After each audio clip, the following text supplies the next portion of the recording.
look, he's back again. He's back again. Against the wishes of all those people that didn't want me to talk about this topic years ago. Slept in, woke up at 5:30. Starting to get light out.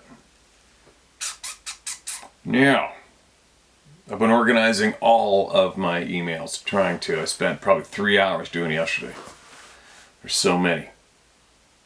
I received my email from Dr. Melvin Ketchum, found it, printed off my NDA to protect her work, and I will get that signed and shipped off to her today. And then we're going to have a lengthy phone call too. It's going to be quite exciting, probably mind-blowing up-ish. What else? The email shared a couple days ago from the scientists. The email that I read to you guys was actually a conversation between the two scientists, which was shared with me. And that's where that came from. And it's funny how I don't understand why, but I'm going to talk about it for a minute. Many people, for some strange reason, either get threatened or insulted at the thought of somebody putting a book out there. It's so bizarre to watch people and their reactions to various topics. But this topic anyway, so this particular scientist, now picture this, you guys. These scientists, they don't surf the internet. They don't hang out on the internet. They don't have followings, right? They are very entwined in what they do, very focused in what they do, and I believe their brains don't fire like your average member of society. That's why there's not that many of them in that department, right? Anyway, this one particular contact, colleague of Edgar, I know who these people are. He has been involved in this topic and much more for a long time, all right? And now what allegedly happened to him in Russia, and he said that quote, or I probably can't quote it I perfectly right now because I'm not even awake yet, but did he not say that he was given the answers to basically every question a scientist could come up with when it comes to these beings? Now, some of the items that he learned made him go, why didn't I think of that? Other things he learned, he said that not too long ago he would just laughed his face off at it and shook it off. And a bunch of the items absolutely blew him away. And he said what he said would take over 400 plus pages to fully explain it all, right? So, what does your average person who comes across a bunch of knowledge and isn't an internet savvy person, what are they going to do with it? They're going to put it in a book, right?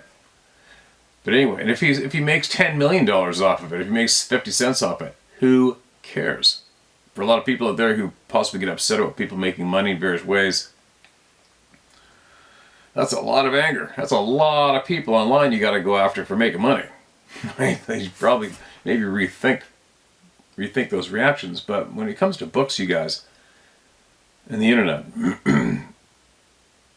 if anything, I think possibly society would benefit from going back to books, because books cannot be canceled.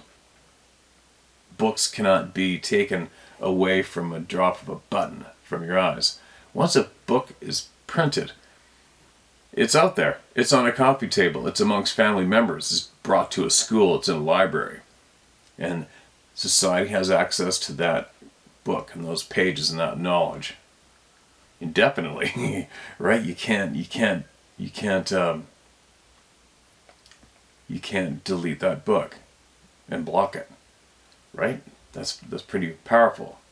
And I remember when I threw that down that book and I was getting overwhelmed with how many people were emailing me and a lot of threats I was getting in the beginning, tons of threats. I'm like, hey, how can I get all this information out to everybody? Well, okay, we're going to get it all before I get deleted, because I'm going to get deleted offline. I'm going to get gonged off on the internet for sure. And threw down that book and got it out. And I shared everything word for word, including typos in that one. But anyway, and there will be another one coming from me too eventually. I get around to it. There will be. With my puzzle in it too. And nobody's going to delete it. Nobody's going to block it. Nobody's going to prevent everything that I want to share with all of you from me. Nobody's going to prevent it, because I'm going to put it into a book so that you guys can throw it on coffee tables and spread it around the planet. Do whatever you want with it. Leave it in a library, leave it on a coffee shop counter, and it's going to get out there. And it's not going to be eliminated from the internet, from the controlling freaks. But anyway, that's a bit of a babble, wasn't it? Now, pretty peaceful out there. Not much is awake yet. So there you go. In the future, I would hope that if you may be one of those few people that are frustrated about this man, this scientist, possibly putting all his knowledge into a book, you might want to rethink your reaction, right? You might want to rethink your reaction to that. I want to think about it a little bit. There's a lot. So if you need to choose to be angry and frustrated today, there's probably some better topics to have that emotion, right, towards. Now, let us get the people heard, shall we? Where am I? I'm going to mark this one as red. 192 megahertz knock at the door. Steve Cujo here. Hey, Cooch. This is our law enforcement officer, kick-ass dude, brave man, who emails us on various topics and gives us knowledge when it comes to law enforcement the odd time as well. Just a quick note to share. Something stupid I did, so don't judge me too hard, okay? I've been watching The Secret of Skinwalker Ranch. Some of that show is scripted, I think, but some of it is real. I have a feeling the government decides what they can and can't share. Anyway, more to the point. This has to do with the relationship of sound frequencies and paranormal phenomenon. The team there at the ranch has done everything from using lasers, rockets, amplified sound at different frequencies, things like that, to attempt to cause something to happen. It has worked in a few different ways.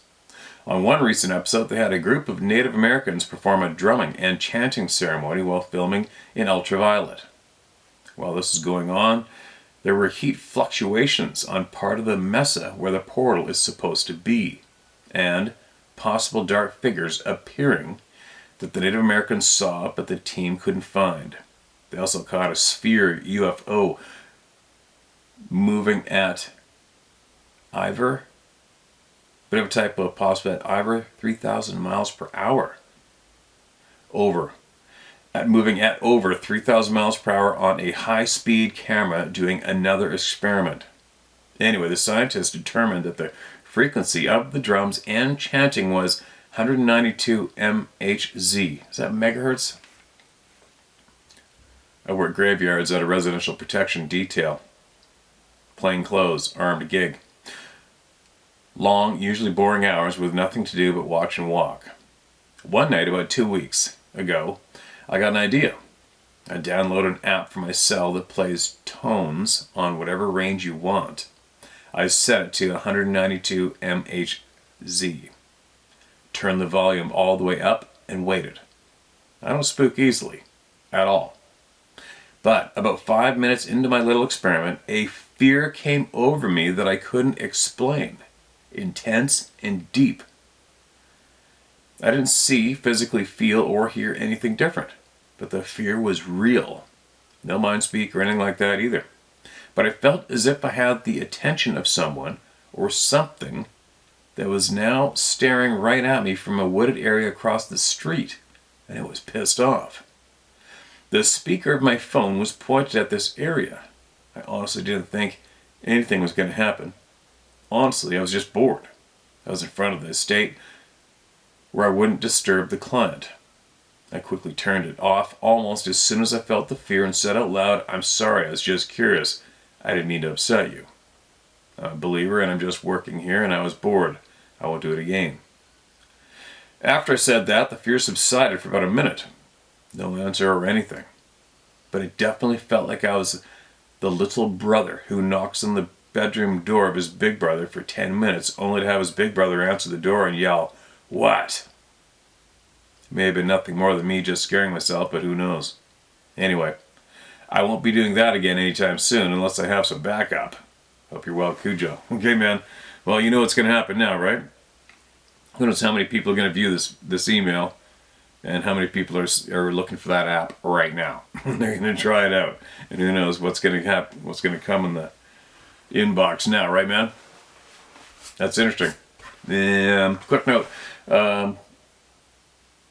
I have contact with a legitimate scientist who was at that place, that ranch, way before the reality TV show kicked in, and physically and firsthand saw a portal with 3 other scientists, I believe, and they saw a large hair-covered being emerge from that portal, hit the ground, run off into the timber. And these were the guys who were studying it. I don't know anything about the show. I've never watched that show. I haven't a clue what goes on there. I don't watch TV. We watch Netflix the odd time, but I don't watch television shows. I watched that Alone a little bit ago on Netflix. They put the show Alone on it. I watched it, but yeah, I'm not familiar with that show, man. But I am familiar with that ranch. I am familiar, direct contact with the scientist who was there, not involved in any TV show though, and that's what he saw. Crazy, right? Crazy. Thanks for sending it in, man. Be careful out there. Be safe out there at your job. Appreciate your time.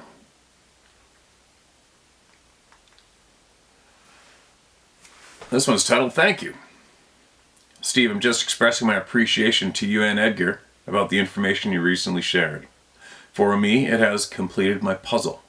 I have experience in United States Air Force black projects. I was recruited without the ability to say no thank you. This is just a quick note to say thank you from the bottom of my heart. Please pass along my appreciation to Edgar. Take care. Joe in Alaska. Share my name if you care to read this publicly. Okay, Joe Morris. There you go, Joe. Appreciate you, man. And you are very welcome. And send us anything you learn in the future, alright, man? Send it. Send it. Keep sharing with the people. This mask's hair is catching my arm. What's the title of this one? Central Missouri. Hey Steve, my name is Mike Helton, and you can use that. I am a retired law enforcement officer, now in my late 60s, living in South Texas. I've been watching your show now for several years. I've been wanting to share my story with you, as I've only discussed this with my current wife and one of my law enforcement friends, and not until I was in my early 60s. I grew up on my parents' farm in rural central Missouri. Growing up, we hunted and fished all the time. I never had any strange experiences in the woods, probably because I always had a gun with me from about the age of 12. However, one summer night when I was about 10 years old, the whole family was asleep. It must have been about 1 o'clock in the morning, when something woke me up. We didn't have central air, so we slept with the windows open in the summertime. It was a full moon that night, and my bed was right next to the window, so the light was blasting through the window like a spotlight. I heard something walking outside my window. At first I thought it was probably just a cow that had gotten out, as this was a common occurrence. But as I got closer to my window, its shadow was gigantic.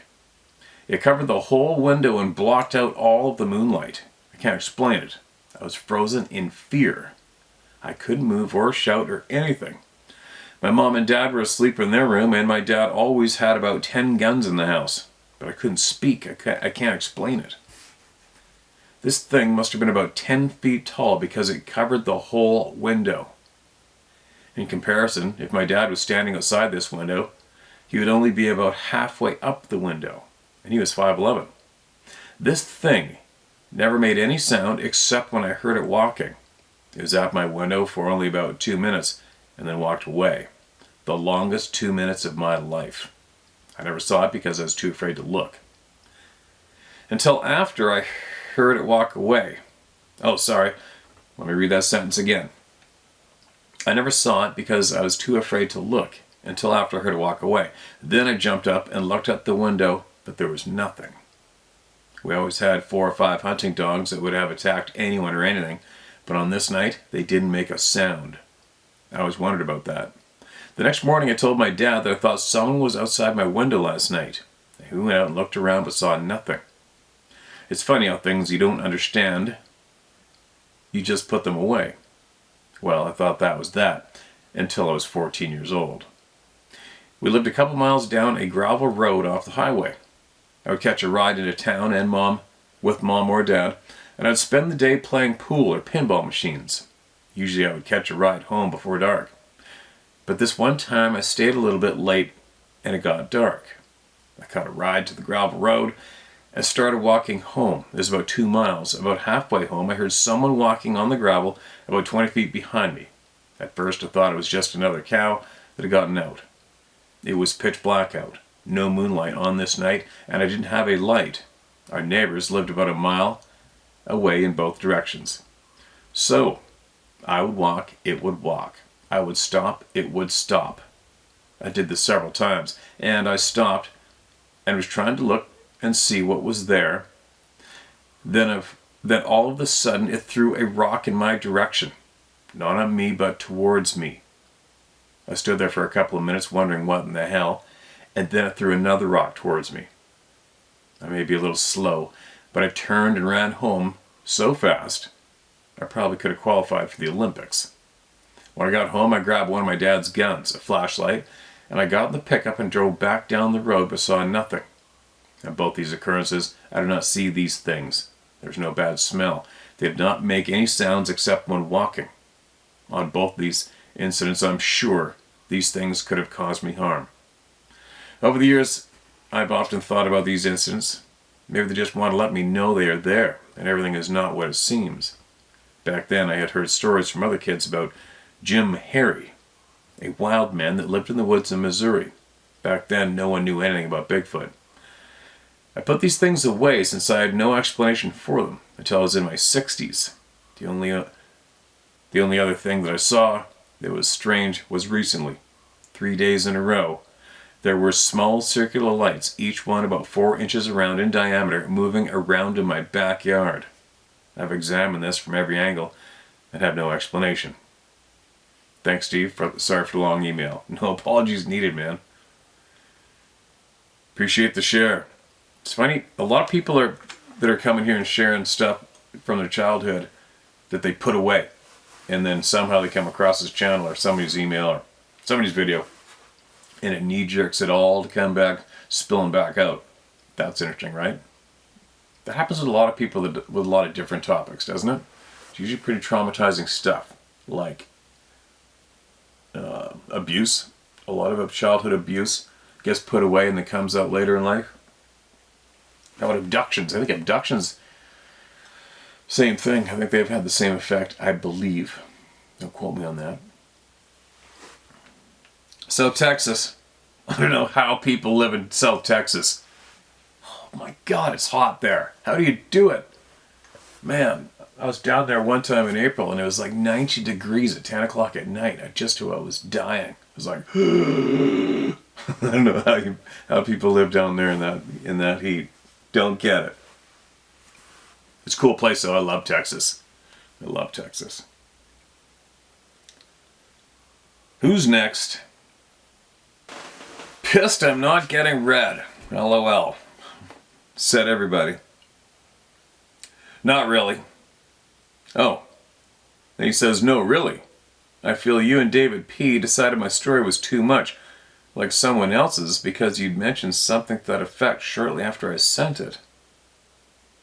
My wife, who passed away February 14th, 2023, was very offended. I just blew it off. Just before she passed, she told me to resend it. Well, here it goes. Okay, hold on a minute. First off, I'm very sorry to hear about your wife passing. I hope she's resting in peace. Secondly, me and Dave don't team up on anything when it comes to emails, and I don't pre-read anything at all. So you're a little bit offside there. And in the past, I've had a good handful of people. I'm going to keep reading this email, but I got to share this with you guys because when I read something like that, my alarm starts slowly going off a little bit. Because in the past, both Dave and I had a stalker. somebody's seriously missing a few marbles. And this person was freaking out because he even said, quote, "You guys ruined my life. I thought I was a part of a team. I thought I was this. I thought I was that. And here you are doing this and this and that. And this is what you've done to me." And I'm like reading this email. It's like, what the hell is wrong with this person? And then the person went on to making fake profiles on YouTube to throw down disparaging, angry, lashing out comments in the comments section. It was really bizarre to watch, and then sending nasty emails one after the other as if I was engaged in some kind of a war with this person. I mean, meanwhile, I'm just reading emails and reading his emails, going, huh? What's going on today? It was really creepy. But anyway, I hope this isn't going to be one of those. Because no, we don't read emails. I do not read emails and then comment on them in a negative way on a video, shunning the person who sent me. It just doesn't happen here, okay? Let's see what else we got here. Sorry for a little interruption, but I almost was not going to read this.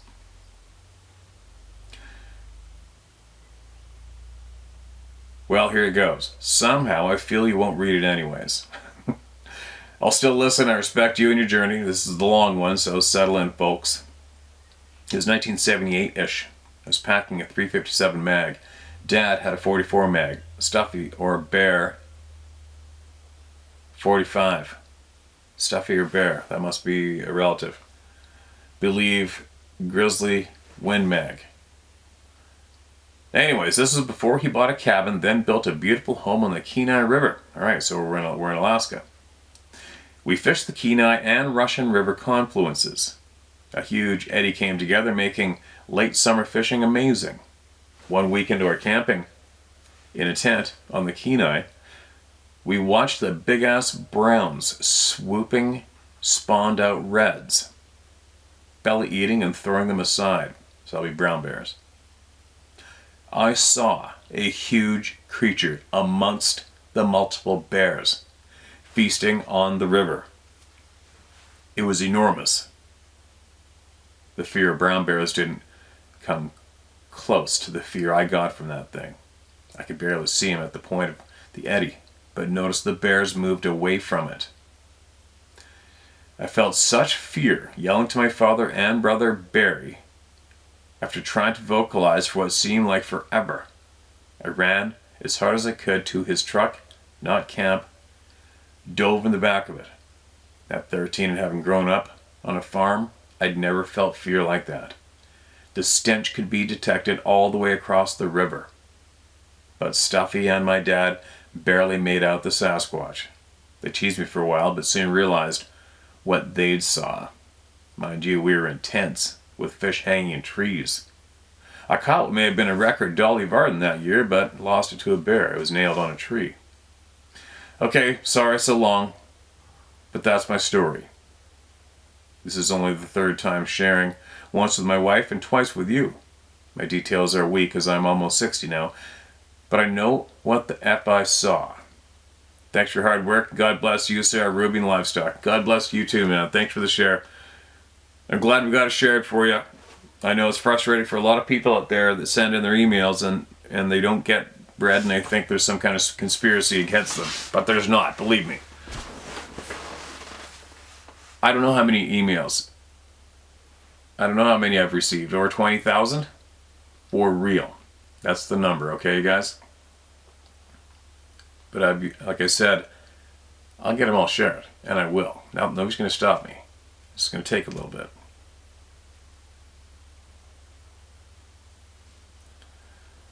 Alright, what's this one?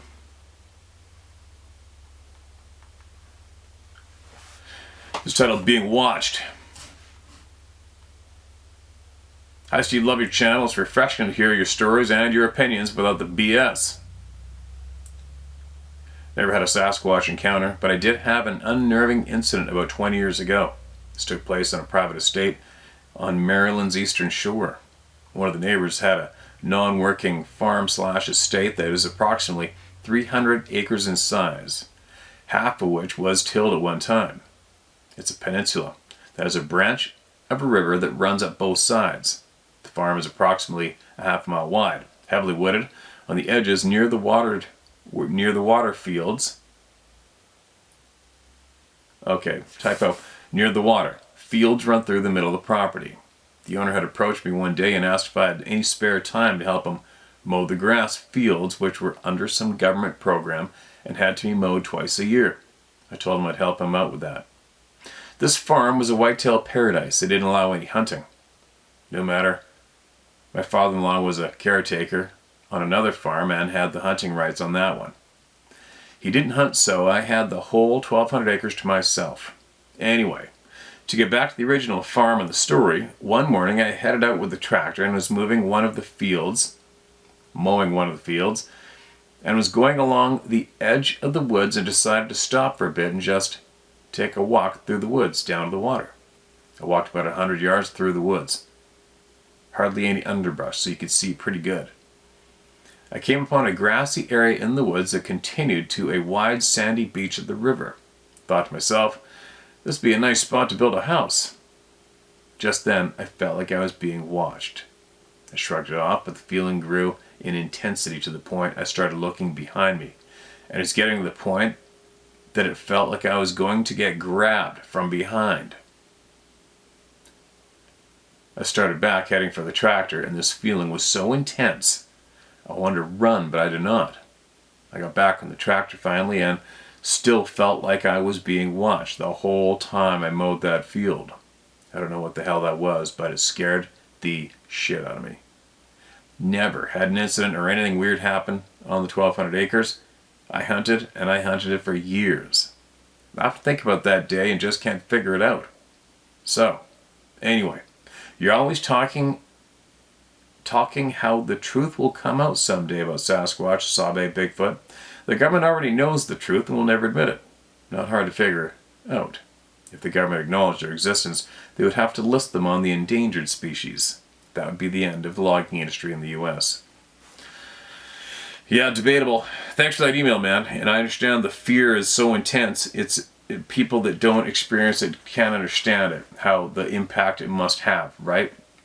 And we've heard from many people who have gone out of their way to write about the experience of that fear. That's how big of an impact that fear is. It's something else, right? I think it's very hard for people to put people there and get those feelings across, but it's substantial, very substantial.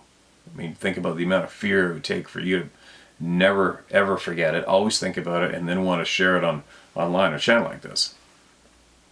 Getting back to how the government is denial, if the truth ever came out. The truth is out. The truth is out. And I've said this in the past, and this isn't just for use for everyone. The truth is out. And we have to hopefully encourage the members of our community, the people, to quit looking at that group of people over there who's called the government and stop thinking you need anything from them. It couldn't be further from the truth. It's actually the other way around. They need everything from us. Without us, they're nothing. And they do not have, there's nothing there for us. They are not in a position where they control. They shouldn't be in a position, you shouldn't allow them to be in a position where they can control what you accept as legitimate or not, first off, in this planet. All of your true information is going to come from the people and nowhere else. Your own eyes, your own ears, your own first-hand experiences, and the people. That is where the knowledge comes from. Nowhere else. Okay? I stress that. Nowhere else. There's no group of individuals out there who can control what is accepted or is not accepted. Okay?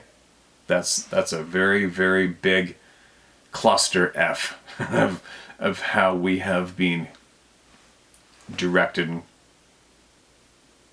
educated in a way in the education system. Is that where it originally got imprinted into us? I don't know. But it's time we stopped looking at one individual at the front of that classroom asking for all the answers when it comes to real life.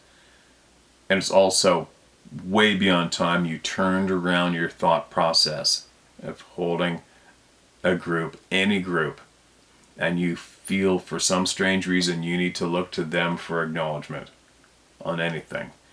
That is so wrong. Perfect for them, but absolutely wrong for us and for true information, true knowledge on any topic, okay? The truth is out. The evidence is out. It's from us, the people, and here is one of numerous places where we're sharing that truth and that factual knowledge, okay? So, and your statement, a lot of people feel that, well, if the government acknowledged it, the logging industry would be shut down.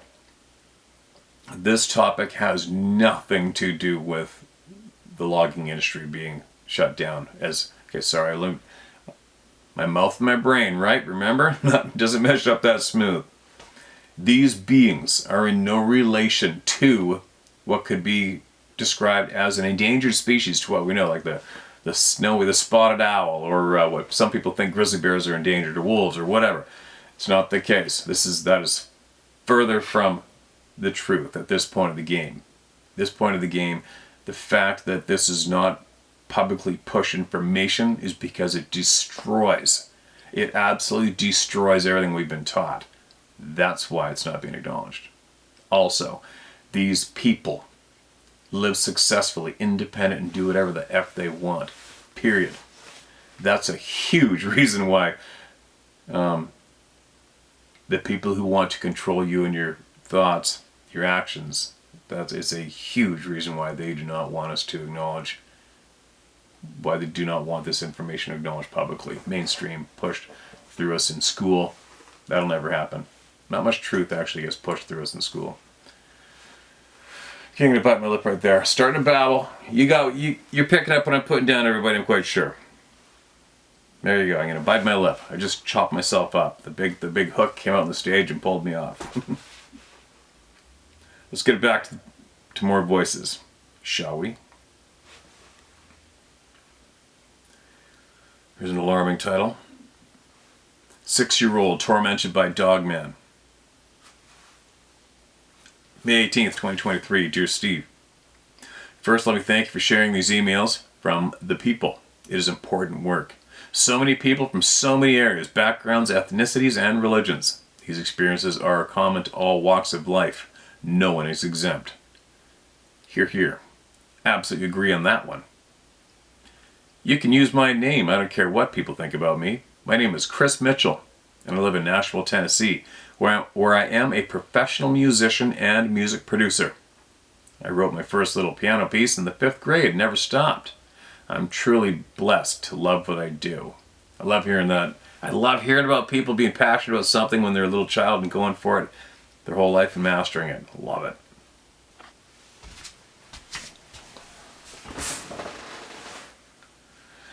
Here we go. I have always been hypersensitive to the paranormal, particularly being able to sense. I have no tracking, hunting, or any other skills one would need to avoid a predator. I wouldn't know a game trail if I fell on one. There are virtually no bears or cougars left in central and northeastern Ohio, so getting eaten on a hike was not even taken into consideration. So, like so many dummies on well-traveled trails, I developed a false sense of safety in my surroundings. Back to the night terrors. I had this nightmare every night for about a year. As I fell asleep, I would see the legs and feet of a dogman trudging through the snow across local farmland. Once I realized that it was coming for me, I would wake up, paralyzed by an unseen force pinning me down, unable to move or cry for help. There were times I awoke from the dream horrified but not paralyzed. Each night the dogman would get closer to our house and I would again wake up tormented by an unseen force. In the final nightmare, the dogman entered our home through my second-story bedroom window, threw me from my bed and pinned me on the floor. I could feel its breath against my face. There was no smell that I remember, just hot breath. It looked into my eyes with malice and said, "I'm going to kill you now." Once again, I awoke paralyzed and unable to move or scream. That would be my last night of terror involving the dogman. Fast forward a decade and a half. It was 1992. I was 22 years old and lived in Dixon, Tennessee, small town 45 minutes west of Nashville. I should say now that Dixon and the neighboring town of Kingston Springs are home to Montgomery Bell State Park, and many dogman or wolfman sightings and encounters have been reported over many decades. It's rural and heavily forested. We lived near the end of a dirt road in an A-frame house with a huge yard and dense woods surrounding it. I worked nearly an hour away in downtown Nashville at a popular restaurant. Every night after closing, I rode my motorcycle west on Highway 70 home to Dixon. The last 5 miles of the journey were all back roads through farmland and in and out of forested areas. I was never afraid of anything out there. It was always beautiful and peaceful. Then it happened. One night, as I pulled into the long driveway and rode toward the back of the house, I felt immediately that something was wrong. My headlight was shining on the woods as I turned off the bike. I noticed immediately how quiet it was. Not a bird, not a cricket, no dogs. There was no moon, and it was dark, and I mean really dark. It seemed like the woods were eating up all the light from my headlamp.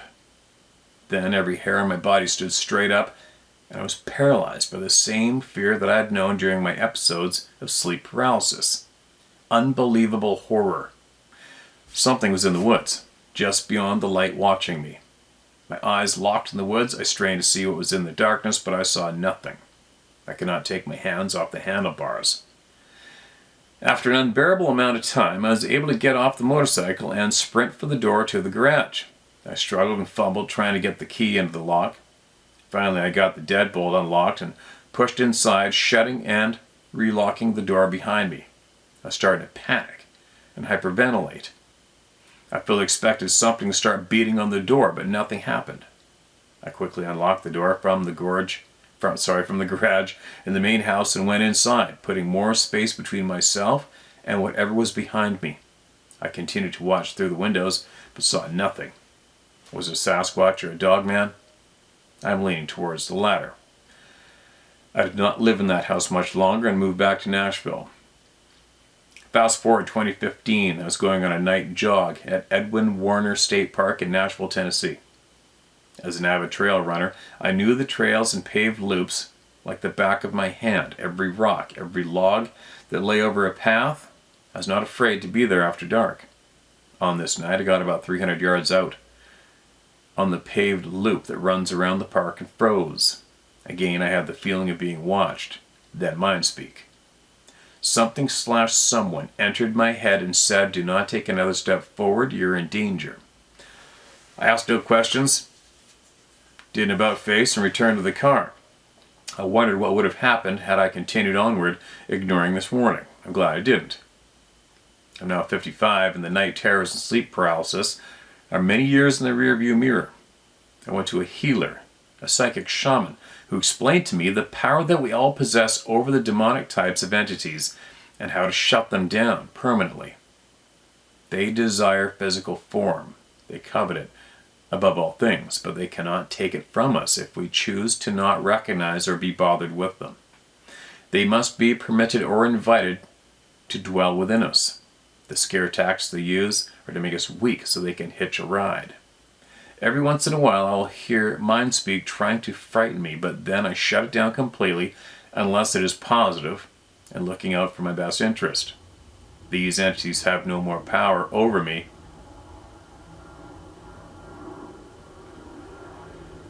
plane.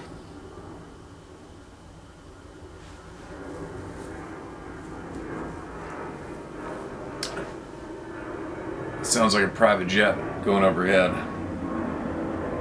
I don't know why, we get a lot of private jets fly right over here sometimes. Weird. It's a loud one.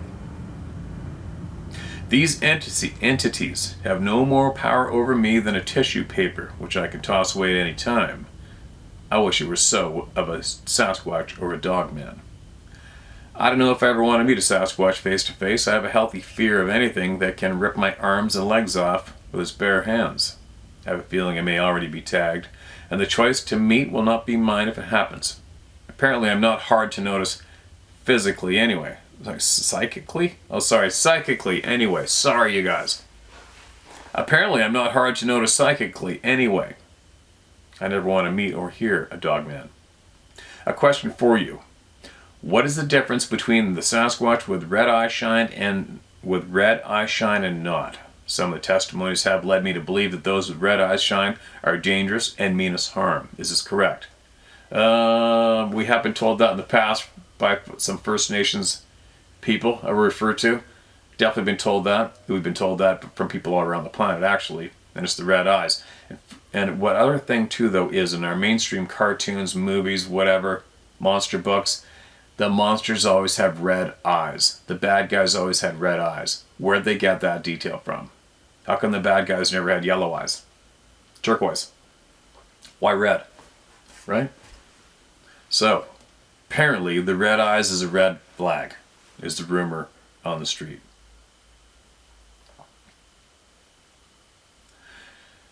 I have many other experiences with the paranormal that someday I will share in the appropriate forum. I chose to share this part of my life with you because of your openness and non-judgmental character. How can I say for sure what spoke to me that night, or what was going to happen if I didn't listen to it? I don't know what it was in the woods that night so long ago, but it scared me straight onto a path towards learning, enlightenment, and healing through the actions of and sharing with others like yourself. I needed answers, and they are coming. I hope my story can help somebody get free of torment. I will say in closing that I no longer look at the negative entities as demons. They just are. Without the scary Catholic imagery, they are just sad things that exist. Outside of desiring a physical body to wreak havoc with, how could I really know what their intentions are?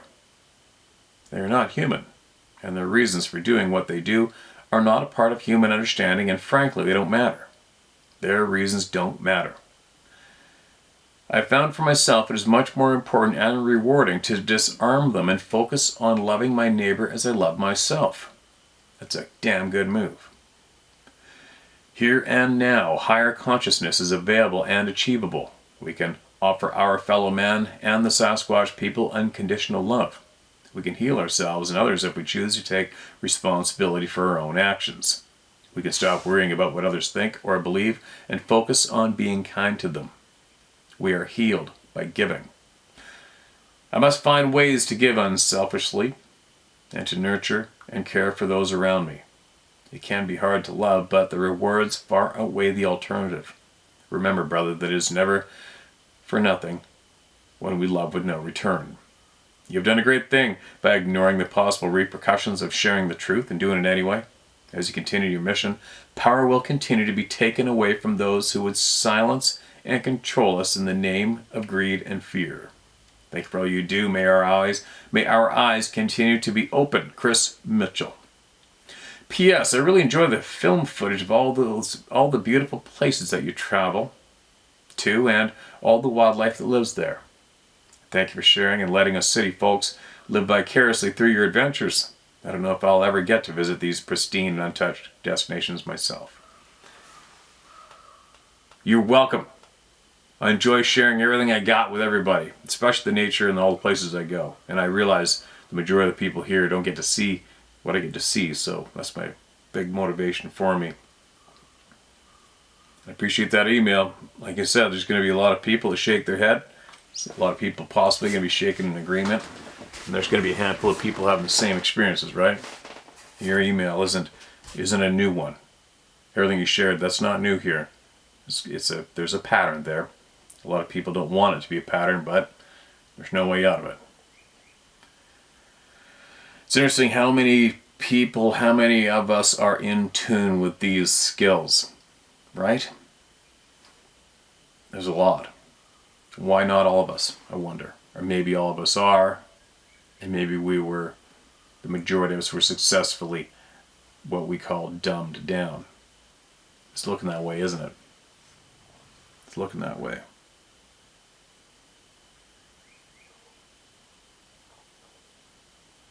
Who else?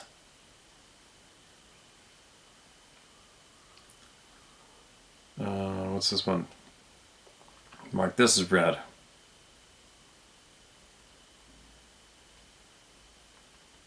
Okay. Wyandotte County Lake. Of course I probably butchered it. Wyandotte? Wyandotte. W-Y-A-N-D-O-T-T-E County Lake. Hello, Steve. You read a story of mine probably 4 years ago. Happened at an old copper mine. Here where I live in Red Feather Lakes, Colorado. I'll try to keep this short. My experience is going to be different, Steve. I started to watch you on YouTube when it was just about your hunting stories. When the Bigfoot stuff started, I was drawn to it. My experience didn't start with an encounter, so to speak. I have noticed things in my life for some time now. For instance, when I lived with my wife in Thornton, Colorado, my fiance and I were out in the garage talking one night. I had a business restoring old cars. She asked me how things were going at the shop and if I needed anything I didn't have. I jokingly responded, I could use another magnetic dish for nuts and bolts. We stayed in the garage for a while longer and then went to bed. I woke in the morning, made my coffee, went out in the front porch to have a smoke, and there on the bench on the front porch was a brand new magnetic dish. I still have it today, 15 years later. That's a weird one. More recently, I came home one day, where I now live in the mountains, and there was a sweater lair laying out on my bed that I had never seen before. I live by myself in the Colorado Rockies at 8,400 feet in elevation, so no neighbors, Steve.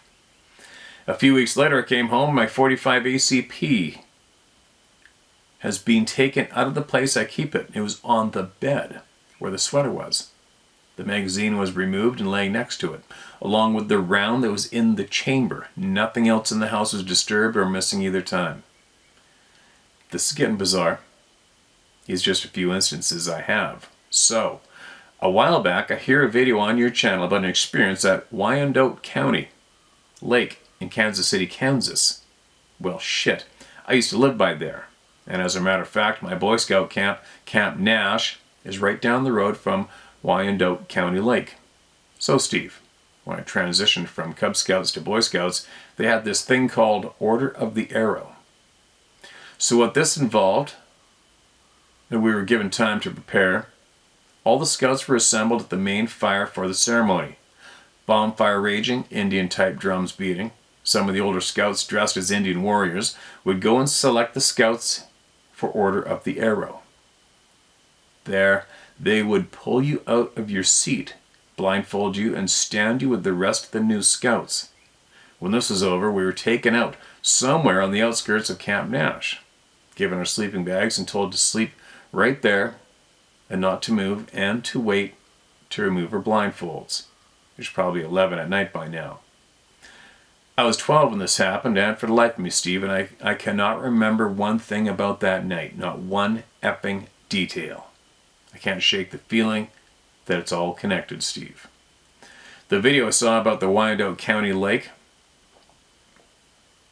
the guy said he thought the Kansas River, a quarter-mile away, was a travel corridor for these beings. Do you remember that story, Steve? He said a cop showed up and got scared by a roar that came from a tree line. I'd sure like to talk to that guy. I wonder if any of the other scouts from Camp Nash have any weird shit going on in their lives. Why are these kids left out like that in this place if this shit keeps happening? Great question. About 7 years ago, I got a dog. His name was Trooper, 90-pound blue tick coon hound that isn't scared of anything. Nothing strange happens in the house now. I was going to suggest getting a dog. Last year, I had a cushion from one of the chairs on my deck come up missing. Black and white, striped. You could see it from an airplane if you wanted to. Gone. Just missing. I came home 3 weeks ago. The cushion is sitting at the entrance of the driveway at the adjoining vacant property. Like it was placed there so I couldn't miss it. Almost 9 months after it went missing. I've suffered with addiction issues through my life, been to prison a couple times. Now I'm a Christian. I'm also a certified rescue mission chaplain. I have the equivalent of a master's in theology. That was a journey of searching for the ultimate truth in life, Steve. Now I know God is real. In my ministry works, I've met people with demons, heard the demons talk to me. There's much we cannot see in this life, not with our physical eyes anyway. You see, Steve, my experience is different. I experienced it for years without even knowing. Sure, I kind of knew something was different. To me, it was just life. Now I have seen so much, nothing scares me. I am the first to speak up and call out bullshit when I see it. And that happens a lot. Try to tell people the truth about the virus, our government, and all the effing lies. People don't see it, Steve. Some say most people are asleep. F that. We sleep when we die, brother.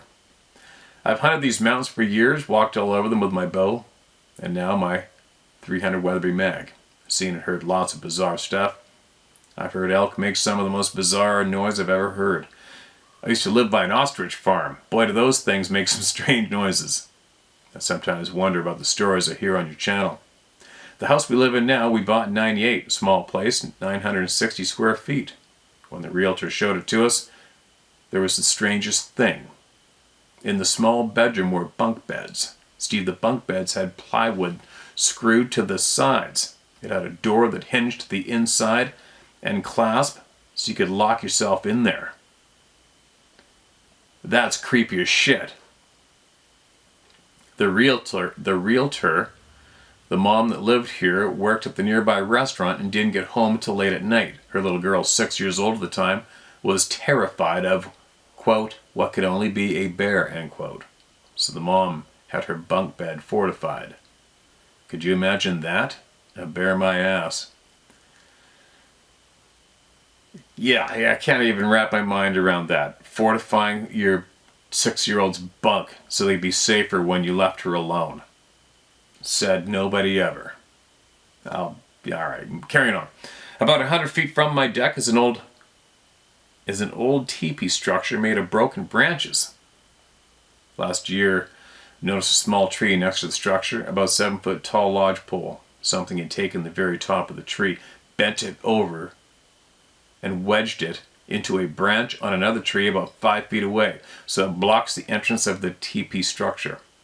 So I put a game camera on the structure. I came back and checked the camera.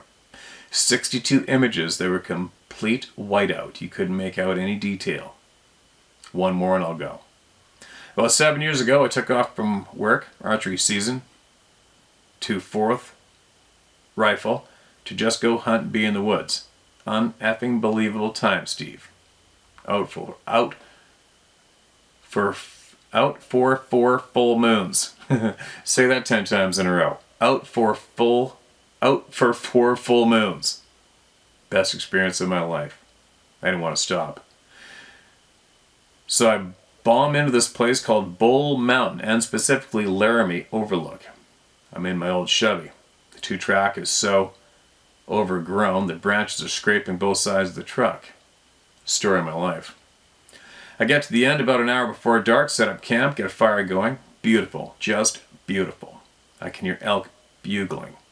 I can see the lights from Laramie, Wyoming in the distance. It's not dark, and all of a sudden, this overwhelming wave of fear. What do? Throw more wood on the fire and put on some water for coffee. Fear is still, but now more intense. Sitting there drinking my coffee and something starts throwing shit. So I yell at the forest, F you, I ain't leaving. And I go lay down in my Chevy, I lock the doors and sleep with my .45 on my chest. Camped there 3 more nights, no issues. Haven't been back there though.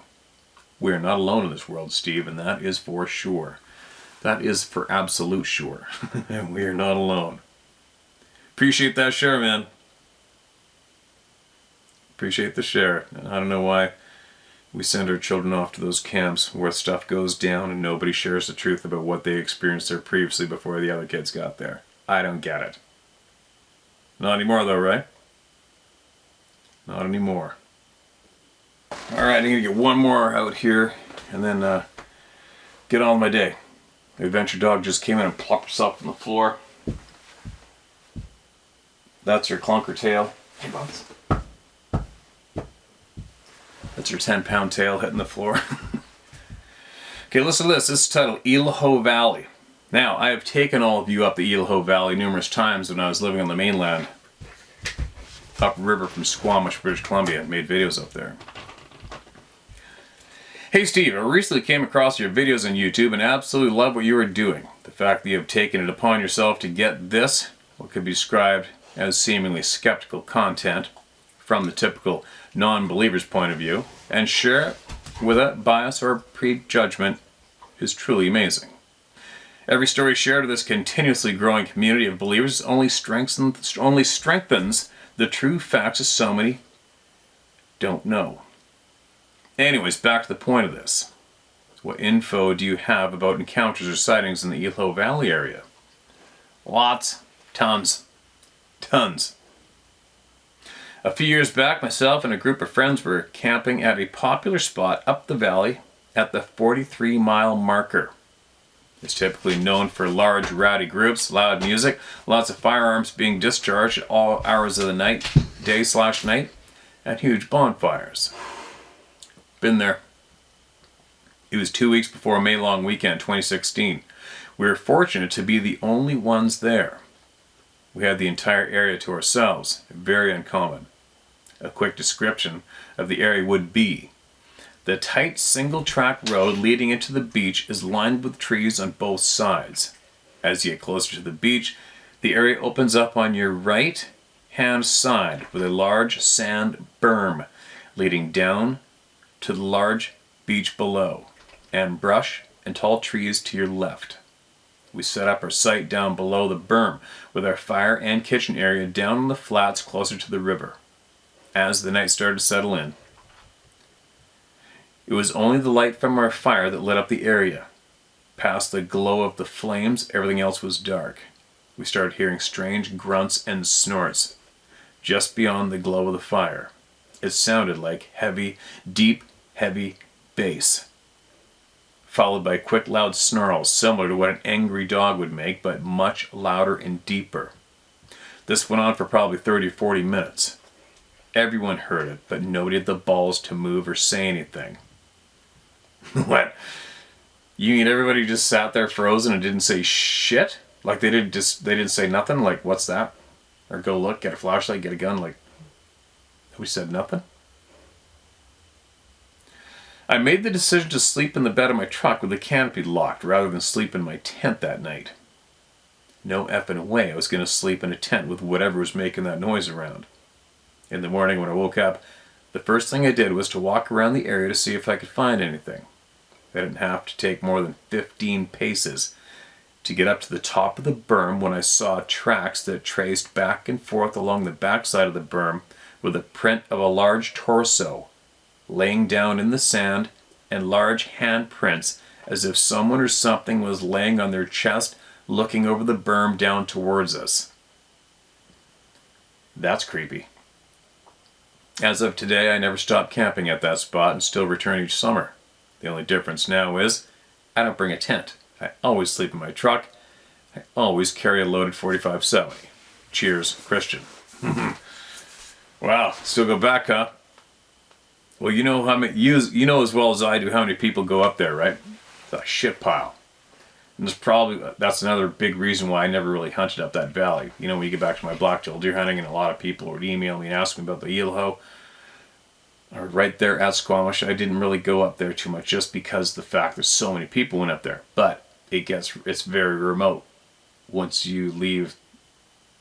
You consider it remote once you get past that power station, right? That bridge. And when you get past that power station, you take a few of those little cut-off roads to the left right there, that gets into a little bit of a creepy spot. I took everybody there one evening and made a video back in there in the wintertime when it's getting dark. But once you get up there to where you are, well, anywhere, it doesn't matter. I mean, there was a friend of mine knows a woman who had a Sasquatch paralleling her car on the paved part of that road, on the pavement, and then ran past her car and passed her right there. So they are all over the place around there. These beings, these people, they go through, they appear there. They just are. They always have been. Elaho is where I was working and discussing doing something about the frickin' wolf explosion that was going on up there, annihilating everything. And I was doing it with the chief at the time of the band. And he wanted us to start a bait pile so we could start cleaning up some of the wolves. And I had a farmer donate this frickin', I don't know, you need a forklift to get this hog in the truck. I've shared this story before. I don't even know how much it must have weighed. It had to have been at least 600 pounds, I'm guessing. 600 plus? The thing was absolutely huge. And we took it up there. not too far from there. Went up on the right hand side, up some switchbacks, and I had to get a toe. Toe strap, and I locked it around his back legs, and then I backed my truck out on a switchback, backed my truck out to the edge where I was going to drop it down off the edge of that switchback, and there was about 3-inch, 2-inch small pines thick growing all around there, maybe even bigger, 6-inch alder. Yeah, about 6-inch alder. So I remember strapping the strap around an alder over the bank, and then I took the loop end, I looped that onto the ball hitch of my truck, right? So when I drove away, it pulled the hog out of my truck, dropped it down the bank. And then I went and retrieved the tow strap. Excuse me. And then a friend of mine who lived in Squamish went there a week later just to see if it had been hit yet, what kind of traffic was going on. It was gone. Gonzo. Gone. Over 600-pound dead hog picked up on that slope in that timber, taken away. No drag marks on the road. You would have had to have got a tow truck and a winch, or a serious truck with a winch, and then a high ab or a forklift to get into your truck, unless you chopped it up. Either way, if humans retrieved that hog from over that bank, it would have been a mess from hell trying to get it out of there. Anyway, that summer, now we're talking winter, right? That summer, another friend of mine who used to manage Rona in Squamish, he moved away. Hunter. He's a hunter as well. I guess there's a mountain bike trail not too far away from there. You know, there's mountain bike trails frickin' everywhere in that country, and that's another reason I don't really go up there hunting. But anyway, all of a sudden he posts on social media the skull of a hog, a boar, and he goes, "Wild boar in the upper Squamish?" And I right away I text him, I'm like, "Dude, where did you find that?" And he told me the name of the creek, and I'm not familiar with the name of the creek. And then I Googled it. Sure enough, the creek was very close to where we threw that chunk of meat out of the truck. And the skull was completely cleaned off.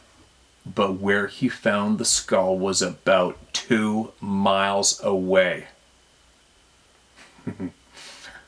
What? Right? 2 miles away. And let's just say a natural predator did annihilate that carcass down there, which I have so much experience in that department, it's not even funny. What they do is I've shared with you guys before, a grizzly bear, if it's not in thick bush, it'll drag it until it is in thick bush. If there isn't enough thick bush, it'll just bury it in dirt and lay on it. But they'll bury it anyway. So a grizzly bear will bury it, and there'll be one hell of a mess where he drug up all that dirt and covered the carcass, and he'll dig it up and feed on it until it's gone, and all the bones will remain there. Wolves shred the shit out of it. There'll be parts scattered all over the place, and they eat the skeletal remains, except for the skulls. They eat the face off the skulls of most animals. But it'll be a mess. It'll be shit everywhere. Wild dog, same thing, shredded. Cougar, a cat, will typically eat the liver, the heart out of there, lick the blood clean, eat most of the carcass, some of it, and they'll bury it as best they can with little kitty paws, right? But they don't really do that good of a job. It's usually stuffed under bushes with random sticks and branches laid on top. Black bear. Black bear will eat it. Typically they are on the lower, the black bear is on the lower level of the predator, kick-ass predator ladder. Basically almost everything pushes black bears around, so they'll just eat what they can and get out of there. But I have seen black bear cover an old carcass of mine. I watched a black bear, a brown one, and a red one, and he stripped a bunch of branches off small Christmas trees and drug them over there and tried to put it on top of the carcass to try to cover it up for himself. But there you go. That was a bit of a babble, but natural predators do not pack the skulls 2 miles. They don't. Never. So there you go.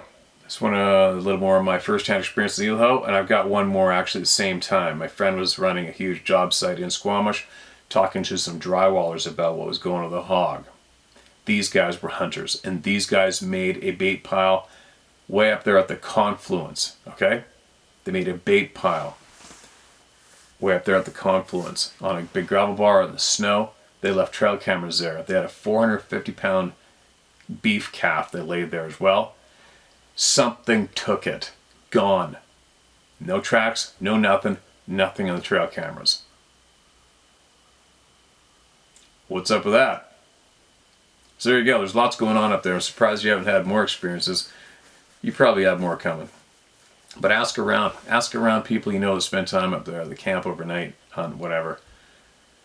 And ask around, and you're going to hear a pile of experiences are going to come forward. Guaranteed. Anyway, on my day. Hope everybody's having a great day. Choose the good over the dark. Figure out which one you're feeding, right? Choose the good.